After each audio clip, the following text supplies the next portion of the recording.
एक चतुर चिड़िया की कहानी। एक लंबे समय की बात है। एक चिड़िया अपने परिवार के साथ घने जंगल में रहता था। वो चिड़िया बहुत ही चतुर और चालाक था और दयालु भी था।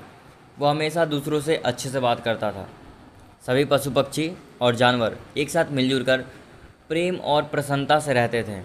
एक दिन अचानक से जंगल में कहीं से आग तेज़ी से फैलने लगी। जानवर अपनी जान बचा के इधर उधर भागने लगे क्योंकि आग तेज़ी से फैल रही थी।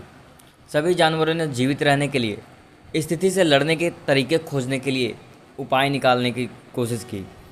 सभी ने सोचा कि दूर जो झील है उसके पास हम सभी इकट्ठा हो जाते हैं तो हम लोग आग से बच सकते हैं। अचानक एक चिड़िया थी, उसके दिमाग में भी कुछ ख्याल आया, लेकिन वो तरकीब उसे याद नहीं आ रही थी, तो वो बहुत दुखी हुई। उसके बाद वो अचानक से उड़ी और अपने चोंच में तालाब में से थोड़ा सा पानी भर लिया और आग पर छिड़कने के लिए जंगल में चली गई।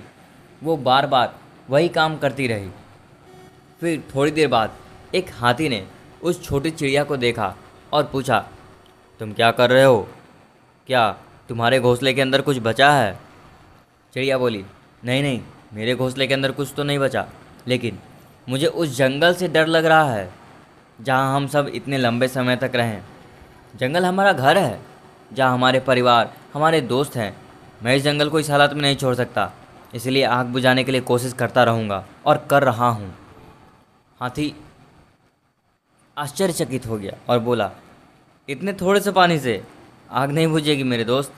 पक्षी ने कहा, मुझे पता है कि ये काम नहीं करेगा, लेकिन मैं कोशिश करना बंद नहीं कर सकता क्योंकि ये मेरे घर का सवाल है।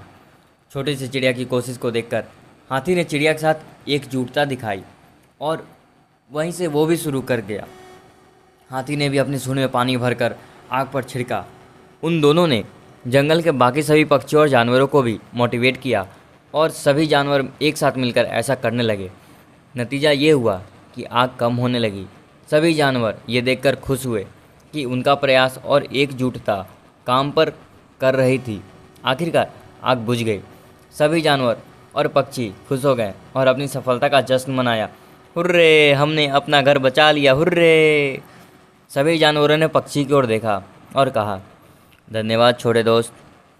यदि आपने हमें प्रेरित नहीं किया होता तो हम पूरा जंगल खो सकते थे, अपना घर अपने आंखों के सामने बर्बाद होता देख सकते थे। अंत में वे सभी जंगल में खुशी से रहने लगे।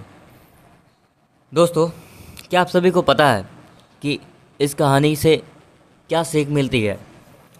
सीख ये मिलती है कि ज़रूरी नहीं कि हर काम आप अकेले ही कर सको और उसमें सक्सेस मिल जाए। बहुत से ऐसे काम होते हैं जिनमें आपको दूसरे की सहायता चाहिए ही चाहिए।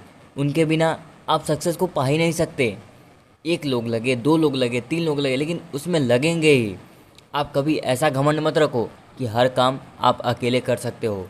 कभी ना तो कभी किसी मोड़ पर किसी व्यक्ति की ज़रूरत पड़ेगी ही आपको। धन्यवाद।